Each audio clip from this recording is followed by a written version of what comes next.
En kan ek met jou deel? Alles gaan nie net oor die hoeveelheid geld wat jy maak nie. As ek vir jou kan sê hoeveel ek gegroei het in my aanlyn besigheid, die persoon waarin ek verander het en die selfvertroue wat jy weer kry omdat jy iets van niets afbou en jy doen dit vir jouself en vir jou familie.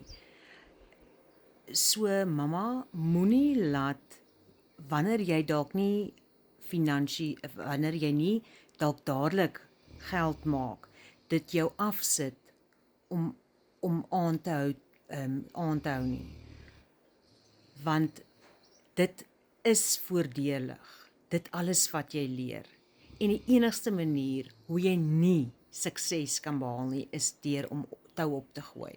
So ek wil jou aanmoedig, as jy ondersteuning nodig het, laat weet my in die kommentaar